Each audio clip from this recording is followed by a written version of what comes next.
आप सभी को राधे राधे, जय श्री कृष्णा। आज की है लीला कथा बंगाल से हमारे साथ पूजा जी ने शेयर की है, जिसके माध्यम से काफ़ी सारी चीज़ें आपको जानने को मिलेगी और जो आपके मन में दुविधाएं होती है दोस्तों, वो भी सब दूर हो जाएगी। तो लीला कथा को अंत तक अवश्य सुनना और ज़्यादा से ज़्यादा शेयर करना, ताकि सभी लड्डू गोपाल भक्तों के मन की दुविधा दूर हो जाए। पूजा जी कहती है, वैसे तो मैं उत्तर प्रदेश लखनऊ की रहने वाली हूँ, लेकिन मेरी लव मैरिज है, इसलिए अब मैं बंगाल में अपने पति के साथ रहती हूँ।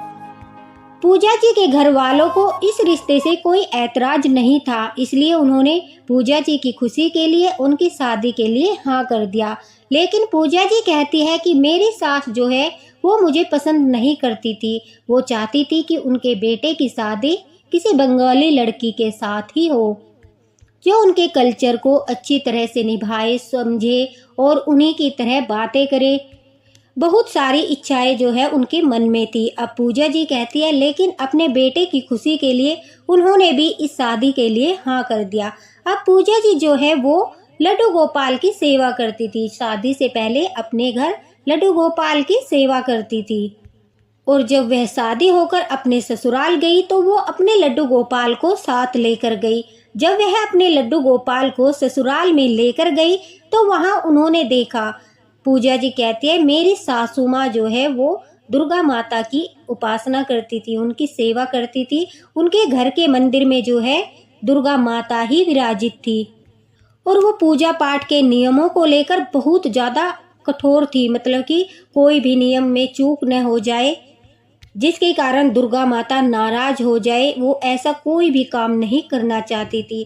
तो जब लड्डू गोपाल को लेकर पूजा जी अपने ससुराल गई, वो कहती है कि मैंने वहाँ पर जाकर लड्डू गोपाल को मंदिर में विराजित करने के लिए अपने सासू माँ से बोला, तो उन्होंने बिल्कुल साफ मना कर दिया कि हमारी आराध्य, हमारी देवी जो है वो दुर्गा माता है और हमारे घर में दुर्गा माता की ही पूजा होगी। मैं नहीं जानती तुम किस देवी देवता को मानती हो, अगर तुम्हें इनकी सेवा करनी है तो तुम इन्हें अलग से विराजमान कर लो, लेकिन मंदिर में सिर्फ दुर्गा माता का ही वास रहेगा, वरना मेरी दुर्गा मैया नाराज हो जाएगी और नाराज होकर वो काली रूप बनाकर सब कुछ बर्बाद कर देगी। इस तरह की बातें सुनकर पूजा जी कहती है, मुझे बड़ा आश्चर्य हुआ कि देवी माँ की भक्त है, इतनी उपासना करती है, इतना सुंदर मंदिर सजाया है और इनके मन के भाव किस तरह के हैं।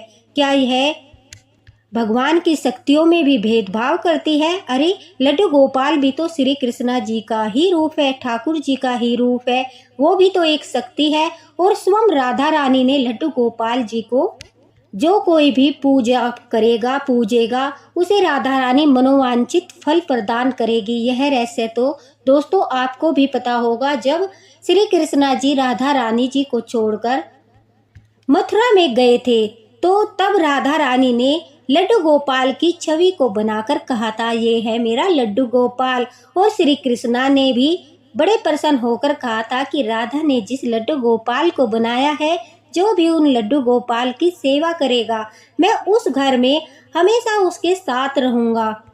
और स्वयं राधा रानी ने भी उसी वक्त यह वरदान दिया था कि जो कोई भी मेरे कृष्णा जी के इस लड्डू गोपाल रूप की सेवा करेगा, पूजा करेगा, मैं हमेशा उसके ऊपर अपनी दृष्टि रखूंगी। स्वयं राधा रानी भी तो दुर्गा जी ही है। दोस्तों मान लीजिए कि शक्तियाँ अलग अलग है, आराधना अलग अलग होती है, लेकिन है सब एक ही। दुर्गा माता कभी लक्ष्मी बनती है तो कभी काली बनकर सामने आती है, कभी वो सरस्वती का रूप धारण करती है तो वो कभी राधा रानी बनकर दुनिया में अपनी कृपा बरसाती है और बरसाने वाली कहलाती है। सब दुर्गा के ही रूप है। अब पूजा जी कहती है, भला जब दुर्गा माता के ही सब रूप है और स्वयं दुर्गा माता की रूप राधा रानी ने भी सभी भक्तों को वरदान दिया था कि वो लड्डू गोपाल की सेवा करेंगे तो उन पर अपनी कृपा बरसाएगी, फिर माता रानी किस प्रकार से अप्रसन्न हो सकती है, वो भी लड्डू गोपाल को विराजित करने से। यह तो इनका इतना मनमोहक बाल रूप है जिसे देखने से ही व्यक्ति के मन में उनके प्रति प्रेम पैदा हो जाता है। और फिर मेरी सासू माँ किस तरह की है, जो लड्डू गोपाल को देखकर भी उनके मन में मोह नहीं हुआ, उनसे प्रेम नहीं हुआ। खैर पूजा जी जो है वो बहस करना नहीं चाहती थी। वो कहती है मैंने अलग से टेबल को सजाया, उस पर सिंहासन लगाया और अपने लड्डू गोपाल को प्रेम से वहीं पर विराजित कर लिया। अब वहीं टेबल पर मैं लड्डू गोपाल को भोग लगाती थी, स्नान कराकर श्रृंगार कराकर वहीं पर उन्हें सिंहासन पर बैठाती थी और रात को विश्राम भी वहीं पर कराती थी। मेरे लड्डू गोपाल जो है वो एक ही घर में मंदिर से अलग टेबल पर बैठे हुए थे। मुझे बिल्कुल भी अच्छा नहीं लगता था। ऐसा लगता था कि कोई ऐसी कृपा हो जाए, दुर्गा माता ही कोई ऐसा चमत्कार करे कि मेरी सासू माँ स्वयं लड्डू गोपाल को मंदिर में विराजित करने का आदेश मुझे दे दे। अब पूजा जी कहती है इसी तरह से मैं लड्डू गोपाल के साथ साथ दुर्गा माता की भी आराधना करती थी, लेकिन मुझे अलग अलग पूजा करनी पड़ती थी। एक बार मंदिर में दुर्गा माता की पूजा करती थी, फिर टेबल पर आकर अपने लड्डू गोपाल की सेवा करती थी, जबकि मेरी सासू माँ सिर्फ और सिर्फ दुर्गा माता की आराधना करती थी। वो लड्डू गोपाल के सामने होते हुए भी उन्हें न प्रणाम करती थी, न उनके साथ कोई उनका भाव था। और भाव जो होते हैं वो मन से होते हैं, जबरदस्ती किसी के अंदर आप भाव प्रकट नहीं कर सकते। और जब ठाकुर जी की कृपा होती है वो स्वयं ही अपने भक्त के अंदर भाव उत्पन्न कर देते हैं। लेकिन जब तक कृपा नहीं होगी, चाहे ठाकुर जी आपके सामने बैठे हो, चाहे आप ठाकुर जी के विग्रह को हाथ में ले लीजिए, लेकिन आपके अंदर न तो भाव आएगा न कोई अनुभूति आएगी। तो यह भी एक सौभाग्य होता है कि हमारे अंदर लड्डू गोपाल के प्रति भाव आते हैं। अब पूजा जी कहती है मेरी शादी के बाद मेरे ससुराल में मेरी पहली नवरात्रि थी। अब नवरात्रि में मैं नवरात्रों का व्रत भी रहती थी और स्थापना भी करती थी, लेकिन साथ ही साथ मैं अपने लड्डू गोपाल को भी हर नवरात्रि के दिन अलग अलग पोशाक पहनाकर बड़े ही प्रेम से सजाकर दुर्गा माता के पास बैठाकर उनकी सेवा करती थी। लेकिन इस बार मेरी सासू माँ ने मुझे यह आज्ञा नहीं दी थी। मेरे लड्डू गोपाल एक ही घर में अलग टेबल पर बैठे थे।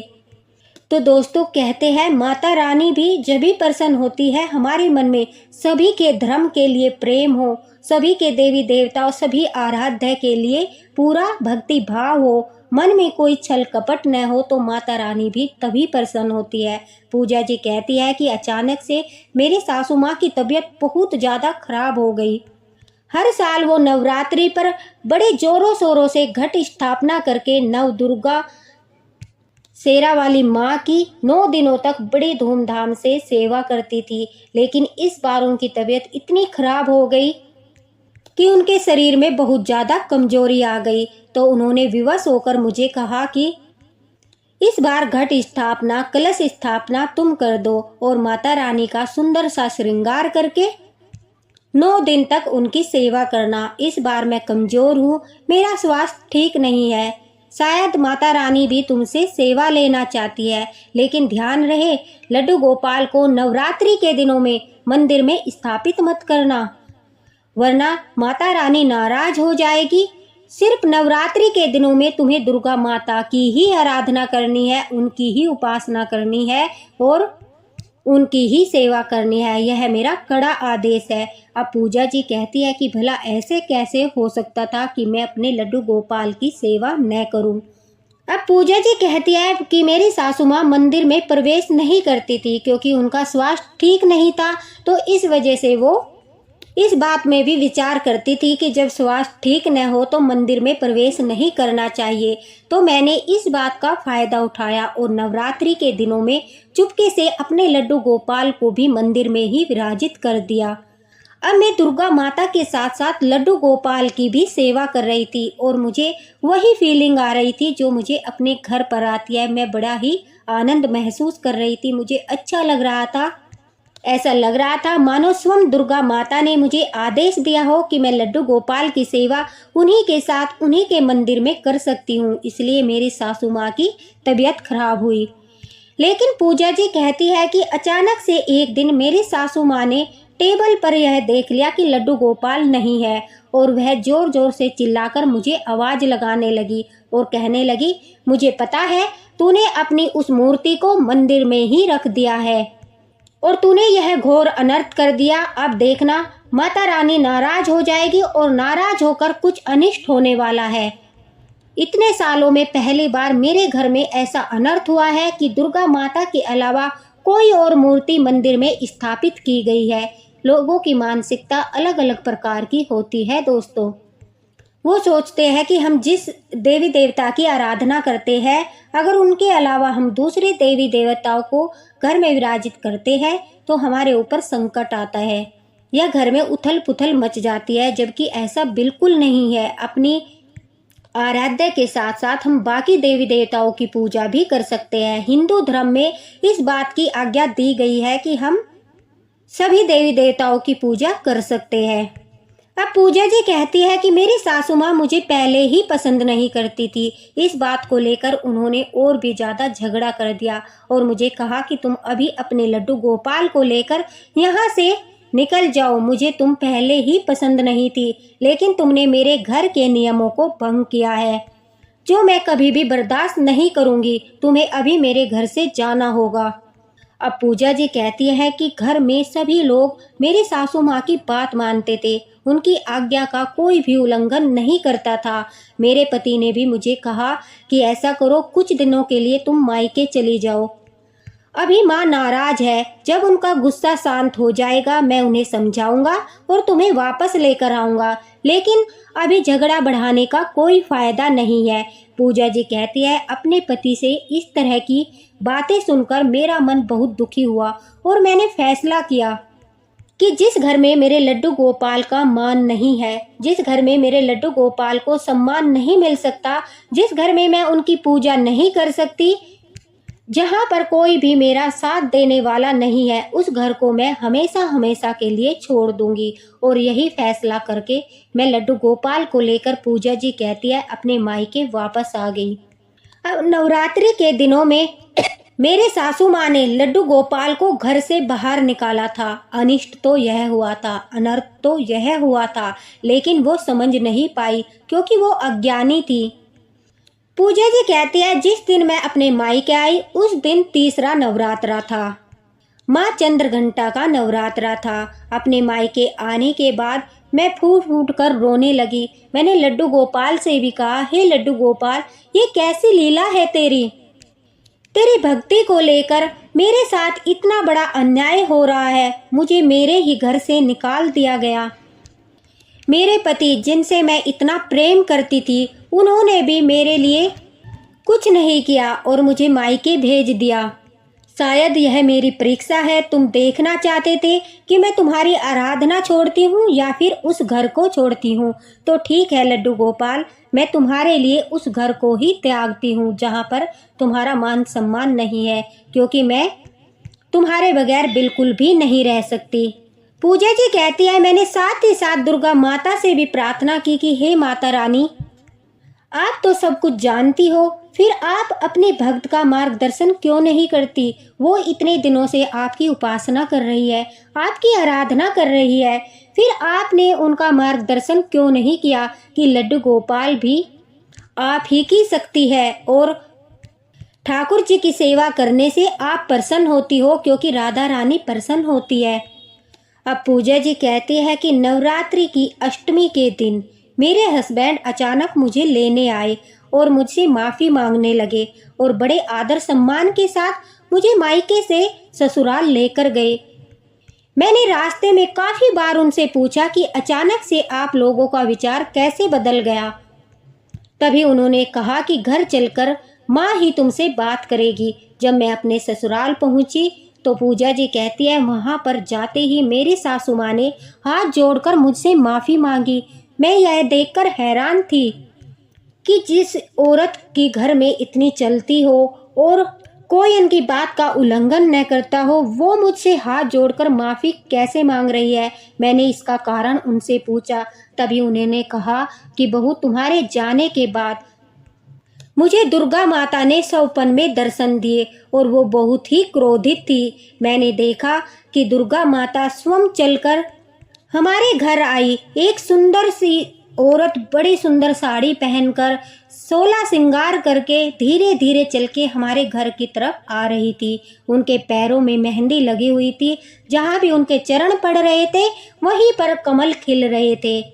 स्वप्न में उन्हें देखकर मैं पहचान गई कि वो मेरी दुर्गा माता है। मैंने प्रसन्न होकर उनका स्वागत करना चाहा, लेकिन गुस्से भरी नज़रों से मुझे देखकर वो अचानक से अंदर आ गई और उन्होंने मेरी तरफ बड़े ही भयानक नेत्रों से देखा और जिस टेबल पर तुम लड्डू गोपाल की सेवा करती थी उस टेबल की ओर जाते हुए वहां से लड्डू गोपाल को अपनी गोदी में उठाकर बड़े ही प्रेम से लाड़ दुलार करने लगी। मैं यह देखकर आश्चर्यचकित थी। जब तक कि मैं सब कुछ समझ पाती, एकदम से जो है दुर्गा माता अंतर्ध्यान हो गई। मेरी आंखें खुली। आंखें खुलते ही मैं सब कुछ समझ गई और मुझे अपनी गलती का एहसास हुआ कि स्वयं माँ दुर्गा भी चाहती है कि लड्डू गोपाल की सेवा उन्हीं के साथ उन्हीं के मंदिर में हो। वो भी बहुत बड़ी शक्ति है। मैंने तेरे ठाकुर जी को, तेरे लड्डू गोपाल को पहचानने में भूल कर दी। अब मैं तुम्हें इजाज़त देती हूँ कि तुम खुशी खुशी अपने लड्डू गोपाल को माता रानी के साथ विराजित करो और उनकी सेवा करो, क्योंकि यह स्वयं माता रानी का आदेश है और मैं इस आदेश का उल्लंघन नहीं कर सकती। जब से लड्डू गोपाल आए थे तब से माता रानी ने मुझे एक बार भी स्वप्न में दर्शन नहीं दिए थे। मैं यही सोचती थी कि माता रानी नाराज है क्योंकि उनके सिवाय तुम घर में दूसरी मूर्ति लेकर आई हो और उनकी आराधना कर रही हो। इस वजह से माता रानी मुझे दर्शन नहीं दे रही, जबकि इसका उल्टा था। मैं लड्डू गोपाल के प्रति मन में भाव नहीं रखती थी और न ही उन्हें मंदिर में विराजित करने देती थी। तो इस वजह से माता रानी नाराज थी, वो मुझे दर्शन नहीं दे रही थी। जब मैंने सारी हदें पार कर दी तब उन्होंने मुझे सचेत करने के लिए एक अवसर प्रदान किया और स्वप्न में आकर मुझे चेतावनी दी कि जल्द से जल्द अगर मुझे अपनी भूल का एहसास नहीं हुआ तो मेरे साथ घोर अनर्थ होगा। और बहू मुझे अपनी भूल का एहसास हो गया है। अब पूजा जी कहते हैं कि मेरे सासू माँ ने लड्डू गोपाल से माफ़ी मांगी और स्वयं अपने हाथों से लड्डू गोपाल को मंदिर में विराजित कराया। अब माता रानी के साथ साथ वो भी लड्डू गोपाल की सेवा करने लगी, क्योंकि स्वयं माता रानी की आज्ञा थी कि बाल गोपाल की सेवा घर में की जाए और माता रानी भी लड्डू गोपाल से बहुत अधिक प्रेम करती है। तो दोस्तों, अगर आप लड्डू गोपाल भक्त हो तो आप माता रानी की नवरात्रि में पूरे श्रद्धा भाव से आराधना कीजिए। माता रानी उससे और अधिक प्रसन्न होती है क्योंकि वो लड्डू गोपाल से प्रेम करती है। उन्होंने स्वयं ही स्वप्न में आकर यह बात दर्शाई है। तो जिन लोगों के मन में यह संदेह रहता है कि हम तो लड्डू गोपाल भक्त हैं, हमारे घर में तो लड्डू गोपाल की सेवा होती है, श्री कृष्णा जी की सेवा होती है, तो क्या हम घट स्थापना कर सकते हैं? क्या हम कलश स्थापना कर सकते हैं? क्या हम लड्डू गोपाल के साथ साथ माता रानी को मंदिर में विराजित करने के बाद दोनों की सेवा एक साथ कर सकते हैं? तो आपके इन ही सभी सवालों का जवाब इस लीला कथा के माध्यम से मिल गया होगा कि हाँ, हम लड्डू गोपाल के साथ साथ माता रानी की भी आराधना कर सकते हैं और अपने मंदिर में कलश स्थापना करके 9 दिन तक माता रानी की उपासना कर सकते हैं। स्वयं लड्डू गोपाल भी प्रसन्न होते हैं और माता रानी भी प्रसन्न होती है। हमारे घर में सुख समृद्धि का वास होता है और साथ ही साथ माता रानी की, राधा रानी की, लड्डू गोपाल की, सबकी कृपा एक साथ जब बरसती है तो भक्त के जीवन में सुख और आनंद भर जाता है। तो दोस्तों, आपका संदेह भी दूर हो गया होगा। साथ ही साथ पूजा जी का भी बहुत धन्यवाद। उन्होंने इस लीला कथा के माध्यम से बहुत बड़ा संदेह दूर किया। लड्डू गोपाल की कृपा आप सभी पर बनी रहे। इसी के साथ साथ राधे राधे, हरे कृष्णा, जय माता दी। माता रानी आप सभी का कल्याण करे।